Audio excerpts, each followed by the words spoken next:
누가복음 11장 5절부터 13절까지 교독하시겠습니다. 먼저 읽겠습니다. 또 이르시되 너희 중에 누가 벗이 있는데 밤중에 그에게 가서 말하기를 벗이여 떡 세 덩이를 내게 구워 달라.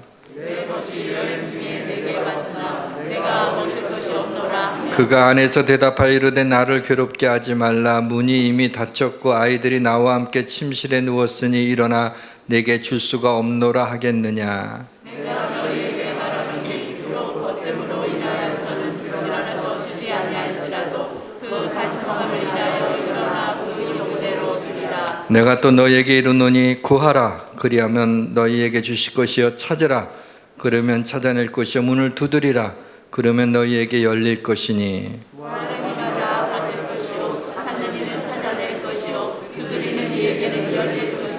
너희 중에 아버지 된 자로서 누가 아들이 생선을 달라 하는데 생선 대신에 뱀을 주며 같이 있습니다. 너희가 악할지라도 좋은 것을 자식에게 줄 줄 알거든 하물며 너희 하늘 아버지께서 구하는 자에게 성령을 주시지 않겠느냐 하시니라. 아멘. 주님, 죄와 허물이 많은 중에 두렵고 떨리는 마음으로 단에 섰습니다. 용서해 주시고 가리워 주셔서 성령님만이 말씀 가운데 운행하여 주옵소서. 준비된 말씀을 성령의 불로 담금질하여 주옵소서. 예수님의 이름으로 구합니다. 아멘. 사사기 9장에 보게 되면은 여룻바알의 아들 아비멜렉이 그의 형제 70명을 죽이고 세겜의 왕이 됩니다.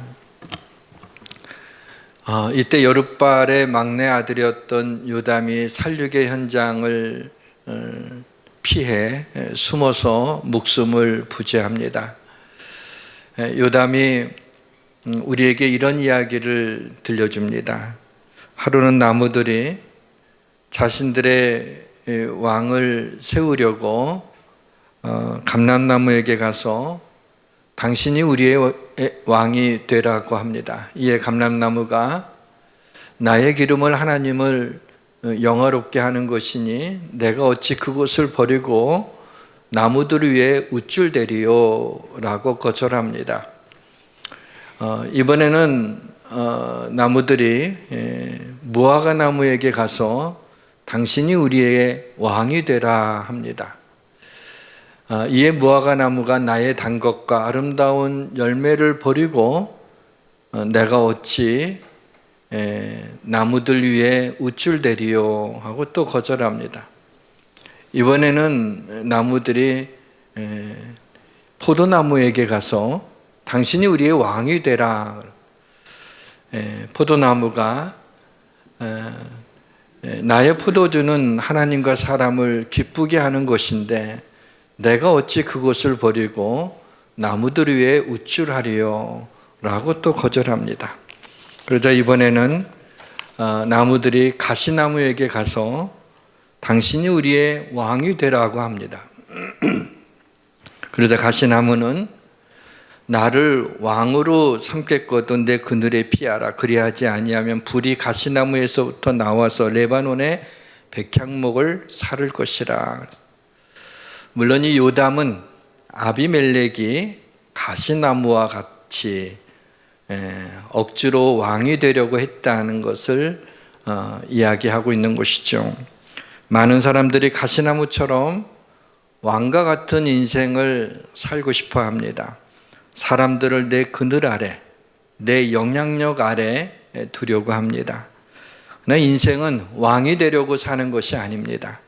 인생은 무화과 나무처럼 단 것과 아름다운 열매를 맺는 것이요, 인생은 포도나무처럼 하나님과 사람을 기쁘게 하는 삶을 사는 것이요, 인생은 감람나무처럼 엑스트라 버진 올리브 기름을 짜내어 하나님을 영화롭게 하고 사람을 즐겁게 하는 삶을 사는 것입니다. 세상 사람들은 왕과 같이 성공한 인생을 살고 싶어 합니다. 그리스도인들은 사랑과 실학과 화평과 인내와 자비와 양선과 충성과 온유와 절제와 같은 성령의 열매를 맺는 삶을 살아야 합니다. 흥미로운 것은 무화과 나무도 무화과 열매를 맺고 포도나무도 포도 열매를 맺는데, 감람나무는 감람나무의 열매가 있기는 하지만은 별 가치가 없고, 감람나무가 올리브 나무입니다. 감람나무에서 얻고자 하는 것은 올리브 기름입니다. 그것이 가치가 있는 것입니다. 성경에서 이 기름은 성령을 상징합니다. 스가랴 4장에 보게 되면 순금 등잔대가 있고 그 위에 이렇게 기름 그릇이 있습니다. 그리고 순금 등잔대 옆에는 두 감람나무가 있어서 그것이 관으로 연결되어서 계속해서 두 감람나무의 올리브 그림이 계속 7 금촛대 위에 관으로 연결돼서 금촛대를 계속해서 24시간 그렇게 밝히고 있는 그것을 환상으로 보게 됩니다. 성령 충만하여 하나님을 영화롭게 하는 것, 이것이 바로 인생을 사는 목적입니다. 오늘은 성령 강림 주일입니다. 사랑하는 성도 여러분, 성령님이 우리 교회에 계속해서 흘러넘쳐서 하나님을 영화롭게 하는 그런 교회가 되기를 원합니다. 성령님이 우리 성도들의 가슴에 계속 흘러넘쳐서 하나님께 영광을 돌리며 성령의 열매를 맺어 풍성한 삶, 복된 삶이 되기를 주님의 이름으로 축원합니다. 무릇 하나님의 영으로 인도함을 받는 사람은 곧 하나님의 아들이라.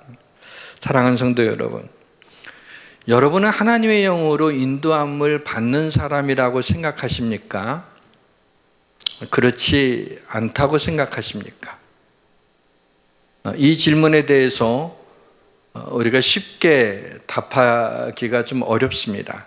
그 이유는 나는 믿음이 부족한데 하나님의 영으로 인도함을 받는 삶을 산다고 말하기는 좀 그렇고, 그렇다고 내가 하나님의 영으로 인도함을 받지 않는다고 말하기에는, 하나님의 영으로 인도함을 받지 않는다면 하나님의 자녀가 아니니까 또 그런 것 같지는 않고, 그래서 좀 대답하기가 조금 어렵게 그렇게 느껴질 수 있습니다.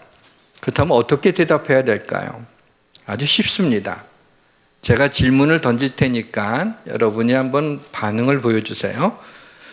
여러분은 예수님을 나의 구주로 믿습니까? 네. 아멘이 고민 없이 나오는 성도님들은 모두 하나님의 영으로 인도함을 받는 사람들입니다. 왜냐하면 예수님을 나의 구주로 믿으면 의심 없이 하나님의 자녀가 된 거죠. 나의 행위나 아니면 나의 어떤 공적이나 다른 어떤 것으로 인하여 우리가 하나님의 자녀가 된 것이 아니에요. 내가 하나님의 자녀가 된 건 오직 예수 그리스도의 십자가에서 흘리신 그 보혈의 피를, 내 죄를 씻어주는 하나님의 능력이 된다는 것을 내 마음에 믿고 입으로 시인하기만 하면, 그러면 구원을 받는 것이고 하나님의 자녀가 된 거죠. 십자가에 달리실 때 양쪽에 있는 강도 중에 하나가 나를 기억해 달라고 할 때 주님께서 오늘 내가 나와 함께 낙원에 있으리라 라고 얘기하지 않으셨습니까? 그것을 보게 되면 예수님을 나의 주로 믿기만 하면 그럼 하나님의 자녀죠. 근데 뭐라고 그랬어요? 하나님의 영으로 인도함을 받는 사람은 곧 하나님의 아들이라. 그리고 우리가 하나님의 아들이에요. 하나님의 자녀예요. 그렇다면 하나님의 영으로 인도함을 받는다라고 말할 수 있는 거죠. 참 이상한 것은 우리는 이미 성령님이 내 안에 계심이 틀림이 없는데, 많은 그리스도인들이 성령님이 왠지 낯설게 느껴진다는 것입니다. 일상에서 성령님하고 친하지 못해서 그렇습니다. 내 안에 계신 성령님을 의식하지도 못하고 성령님에게 도움을 구하지도 아니하고 그냥 내 뜻대로 살려고 하기 때문이죠. 오늘 말씀을 통해서 성령님과 좀 더 친밀해졌으면 좋겠습니다. 성령 충만을 제 나름대로, 이게 뭐 신학적인 건 아니에요. 성령 충만이라는 의미를 둘로 좀 나눠봤어요. 하나는 엄격한 의미에서의, 그러니까 하드한 의미에서의 성령 충만이고, 또 하나는 좀 소프트한 의미에서의 성령 충만으로 이렇게 나눠봤습니다. 많은 그리스도인들이 자신이 예수를 성령으로 하지 않고는 예수를 주라 시인할 수 없다 그랬으니까 내 안에 성령님이 계시는 것을 내가 의심하지 않지만 내가 성령으로 충만하다고 하는 것에 대해서는 조금 이렇게 주저하는 경향이 있죠. 왜냐하면 아주 엄격한 그런 성령 충만을 생각하기 때문입니다.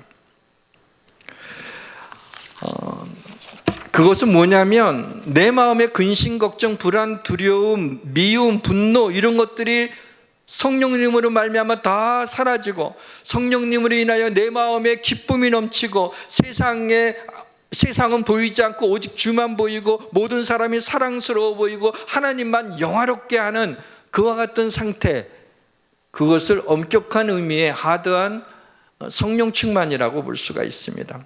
이러한 영적 경험이 필요합니다.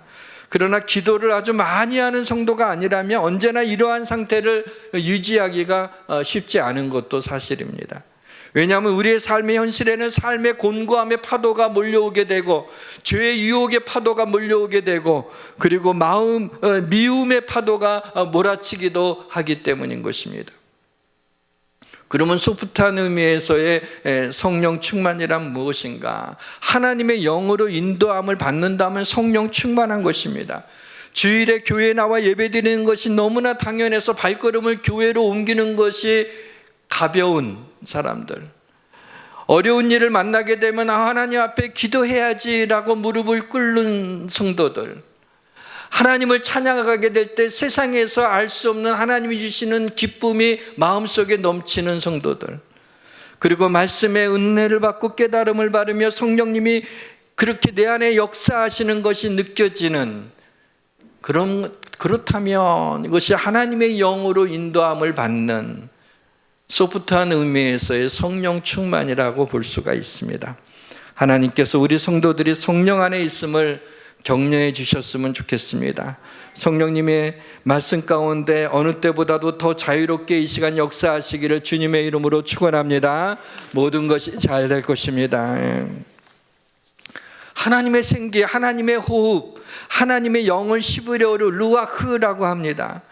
풍금에 바람이 없이 소리를 낼 수 없듯이 그리스도인들은 하나님의 호흡, 성령의 바람이 없이는 살아갈 수 없는 존재입니다. 오늘 본문은 기도에 대한 예수님의 교훈입니다. 왜 예수님은 우리에게 기도하라고 권면하시는 것입니까? 기도하지 않고도 세상에서 성공할 수 있지만 기도하지 않으면 우리가 하나님의 자녀로서 이 세상을 살아가는데 실패하기 때문인 것입니다.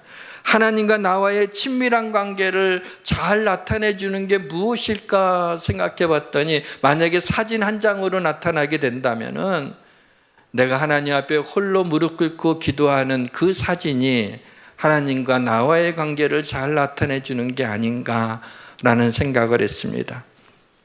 휴대폰 약이 다 닳았을 때 휴대폰을 다시 살리려면 전원에 연결해서 충전하면 됩니다. 기도는 전원입니다. 기도는 우리의 영혼을 다시 살리고 충전시킵니다. 기도는 우리의 영혼을 성령으로 충만하게 하는 것입니다. 늦은 밤 친구가 자신의 집에 찾아왔습니다. 눈치를 보니까 저녁도 먹지 않고 찾아온 거예요.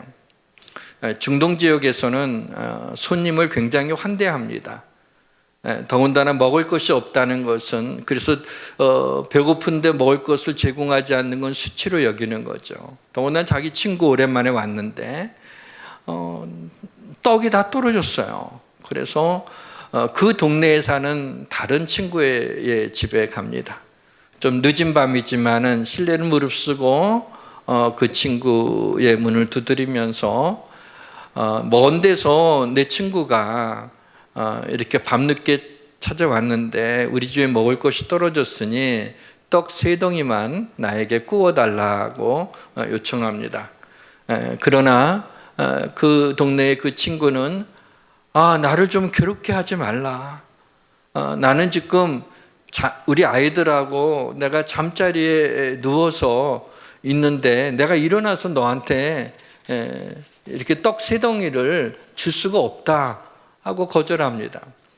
그러나 이 친구는 자기 집에 기다리고 배고플 그 친구를 생각하면서 계속해서 그러지 말고 떡 3덩이가 있는 줄 아니까 좀 달라고 계속 문을 두드립니다. 자, 그렇다면 친구이기 때문에 그 떡 3덩이를 주는 게 아니라 그 간청함 때문에 계속해서 귀찮게 하니까 밤새도록 잠을 자지 못할 것 같으니까 일어나서 떡을 주지 않겠느냐, 이렇게 주님이 짤막한 이야기를 들려주시면서 아주 심플하게 기도에 대한 강력한 말씀을 주십니다. 구하라 그러면 너희에게 주실 것이요, 찾으라 그러면 찾아낼 것이요, 문을 두드리라 그러면 너희에게 열릴 것이니라. 이렇게 말씀하시고 다시 반복해서 이렇게 얘기합니다. 구하는 이마다 받을 것이요, 찾는 이는 찾아낼 것이요, 두드리는 이에게는 열릴 것이니. 사랑하는 성도 여러분, 여러분을 위해 십자가에서 생명을 내어주신 예수님이 여러분에게 무엇을 아까워하시며 여러분의 간구를 들어주시지 않겠습니까?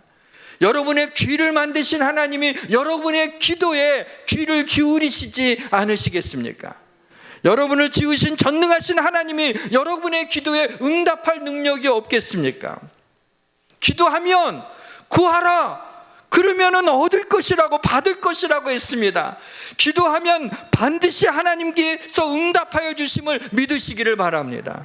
사랑하는 성도 여러분, 때로 내가 간절히 원하는 것, 그렇게 기도를 했지만 이루어지지 않을 때도 있습니다. 그러나 하나님의 때가 되게 되면 더 좋은 것으로 응답해 주실 것을 믿으시기를 바랍니다.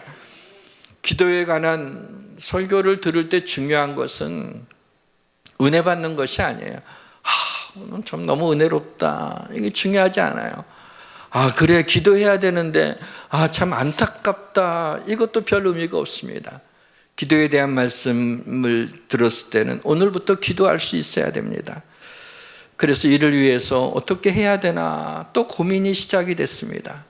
그리고 기도하는 가운데 당신의 인생을 바꾸는 21초라고 하는 전에 있었던 데서 제가 봤었는데 책 제목이 그런 제목이에요. 좀 흥미로웠어요. 인생을 바꾸는 21초라고 말한 게 흥미로워서 도대체 무슨 내용인가 이렇게 찾아봤더니 그것이 주기도문을 외우는 시간이었더라고요. 그 저자였던 마크 러틀런트의 책인데, 마크가 이런 얘기를 해요. 예수님이 가르쳐 주신 기도보다 더 기도를 잘할 수 있겠는가 반문하면서 주기도문을 기도하면 삶의 변화가 일어날 수 있다라는 것을 이야기하고 있는 것이었습니다. 영어권 문화 사람이 영어로 주기도문을 외우는데 21초가 걸렸다고 그래서 내가 주기도문을 한번 이렇게 외워봤습니다. 그랬더니 한 30초 정도 걸리더라고요. 그렇다면 내가 30초를 하려 해서 우리 성도들이 하루에 한 번 그 정도 기도는 할 수 있지 않을까. 주기도문을 외우면 그것이 기도한 것이 아닌가 생각을 했습니다. 그리고 정말 완벽한 기도가 아니겠는가. 사랑하는 성도 여러분, 이번 한 주간 하루에 한 번 주기도문으로 기도하시기를 바랍니다. 주의할 게 있어요. 주기도문을 외우지 마시고 주기도문으로 기도를 하셔야 됩니다. 한 가지 더 기도의 팁을 드리겠습니다. 우리의 생각과 감정으로 기도하는 것보다 말씀을 붙들고 하나님 앞에 기도할 때 더 파워가 있습니다. 자, 오늘 시편 23편 4절 말씀을 이번 한 주간 여러분의 기도로 삼으셨으면 좋겠어요. 내가 사망의 음침한 골짜기라 다닐지라도 해를 두려워하지 않을 것은 주께서 나와 함께 하심이라. 주의 지팡이와 막대기가 나를 안위하시나이다. 이 말씀을 가지고 주기도문과 더불어서 이 말씀을 고백하며 외울 수 있으면 외워서 하나님 앞에 기도하시면 여러분이 어떤 상황 가운데 있더라도 우리 하나님께서 여러분과 함께 하시고 여러분을 지켜주시는 은혜를 누리게 될 줄 믿습니다.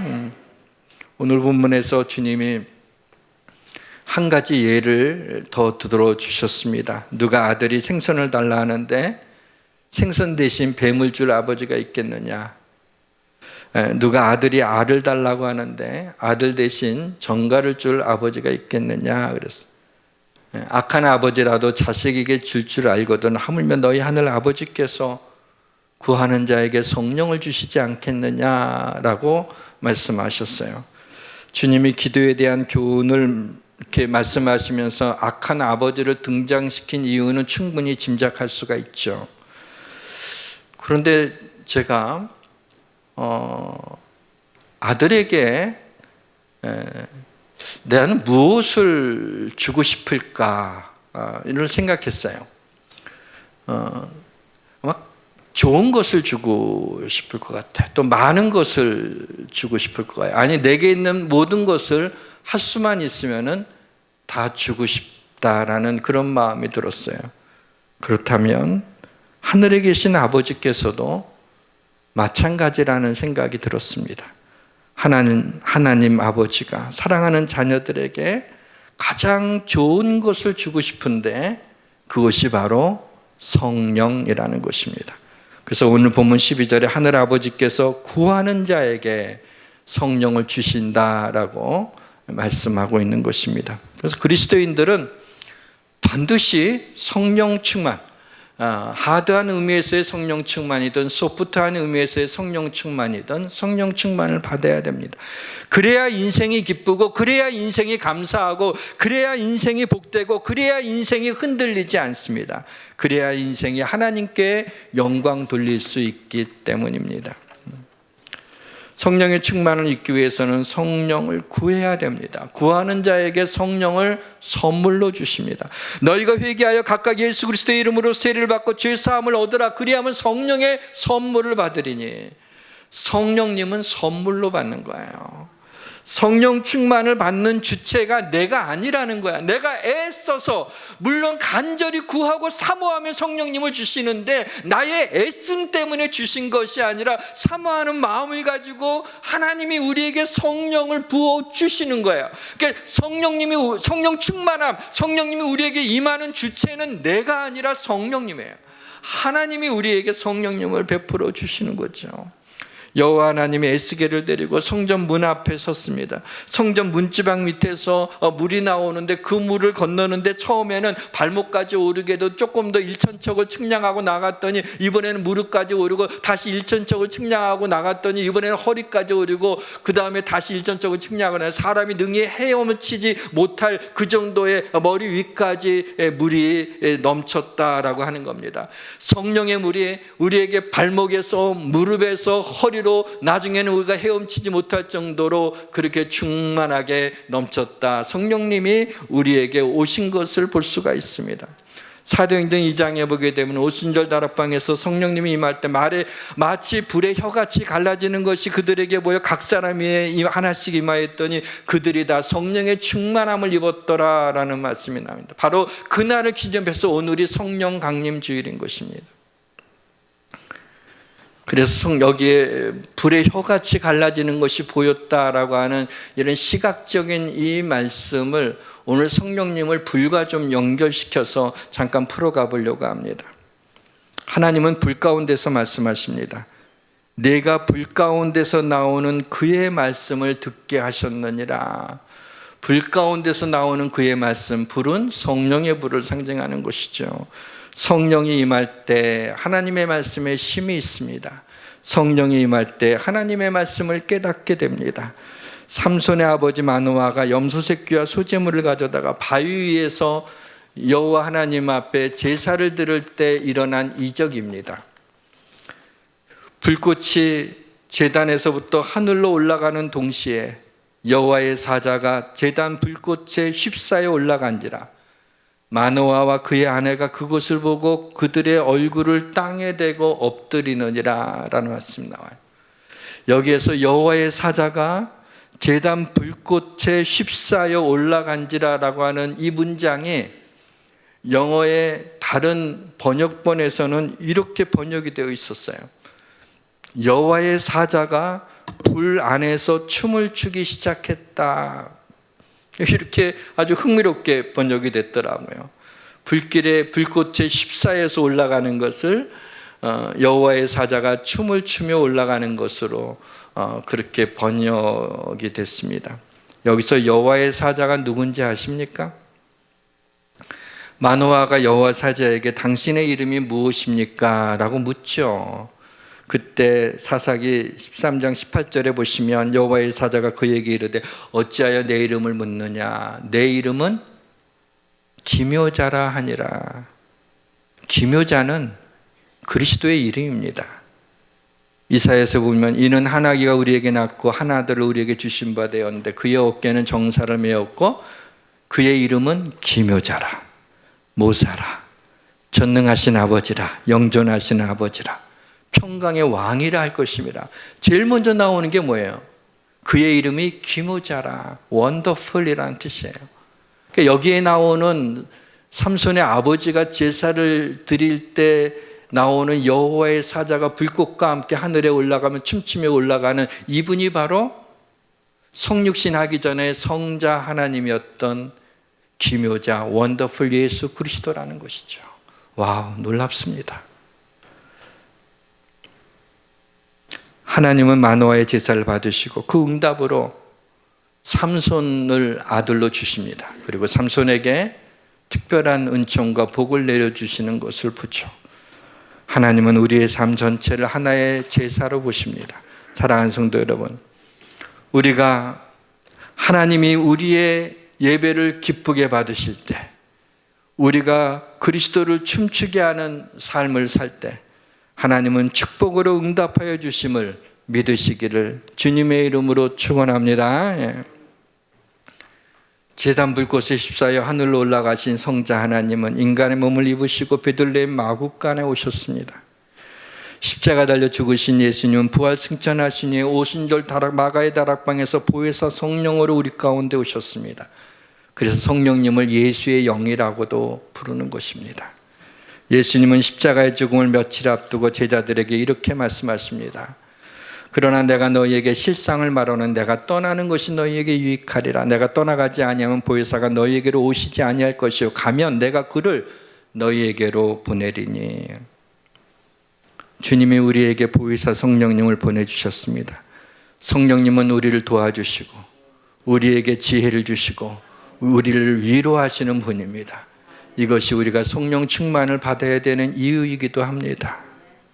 스가랴서에 보니까 여호와의 말씀에 내가 불에 둘러싼 성곽이 되며 그 가운데 영광이 되리라. 여호와의 불이 교회의 성곽을 둘러쌀 때 하나님이 영광을 받으십니다. 여호와의 불이 나의 삶을 둘러싸면 나의 삶이 하나님께 영광이 되는 것입니다. 여호와의 불이 이 예배 가운데 임하기를 원합니다. 사랑하는 성도 여러분, 성령의 불을 점화시키십시오. 계속 타오르도록 성령의 불을 소멸시키지 마십시오. 성령의 불이 소멸되면 죄만 남을 뿐입니다. 불같은 성격을 가지라는 게 아니라 불같은 신앙을 가지라는 것입니다. 이 시간 이곳에 여호와의 불, 성령의 불이 임하셨습니다. 내가 내 입에 있는 나의 말이 불이 되게 하고 그랬어요. 설교 말씀이 여호와의 불에, 성령의 불에 담구어지기를 원합니다. 찬양을 할 때 제단에서 핀 숯불이 우리의 입술에 닿기를 원합니다. 기도할 때 성령의 불이 임하여 우리의 마음이 불붙는 것 같이 뜨거워지기를 주님의 이름으로 축원합니다. 우리 찬양합시다. 마지막 날에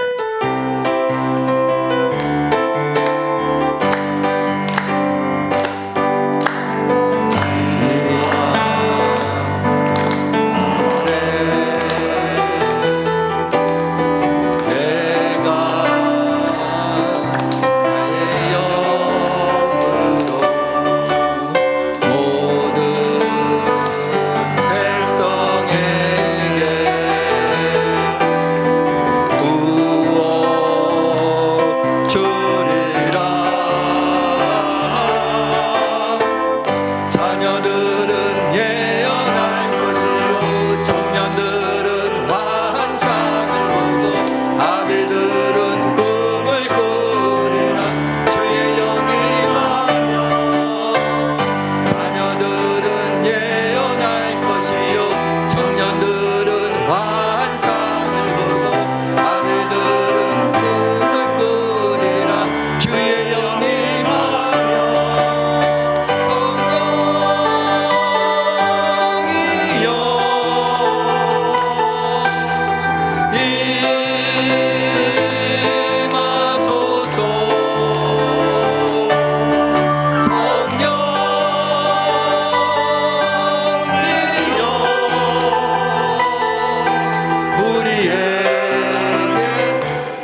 시간은 제가 기도하고 마치는 게 아니라 우리가 다음과 같은 제목을 가지고 우리가 2분 동안 합심해서 기도할 것입니다.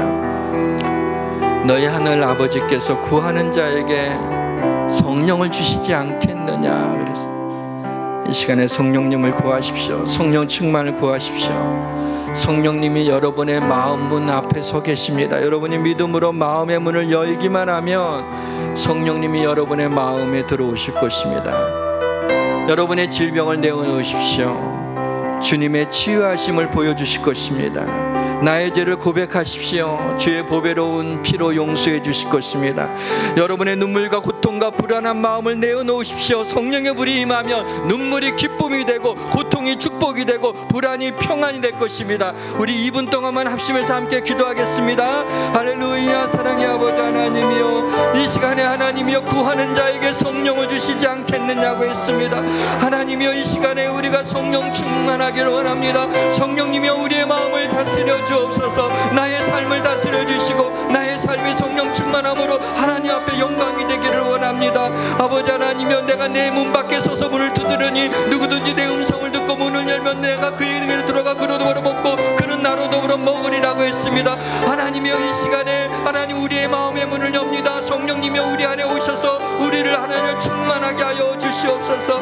아버지 하나님, 우리의 질병이 주님의 치유하심으로 고쳐지는 역사가 일어나게 하시고 우리의 죄가 주님의 보배로 피로 용서되는 성령의 역사를 경험하게 하시며 하나님의 우리의 눈물과 고통과 불안한 마음이 아버지 성령의 불이 임하여 주셔서 눈물이 기쁨이 되고 고통이 축복이 되고 불안이 평안이 되게 하여 주옵소서. 아버지 하나님의 성령님을 사모합니다. 하나님, 우리 교회가 성령 충만한 교회가 되기를 원합니다. 우리 사랑하는 성도들이 하나님의 성령의 사람이 되기를 원합니다. 오늘 말씀을 듣고 끝나지 않고 성령의 사람이 되며 하나님 앞에 간구하며 기도하며 나가는 우리 성도들 되게 하여 주시옵소서. 하나님의 은혜를 베풀어 주시옵소서. 감사하며 이 모든 말씀을 예수님의 이름으로 기도합니다. 아멘.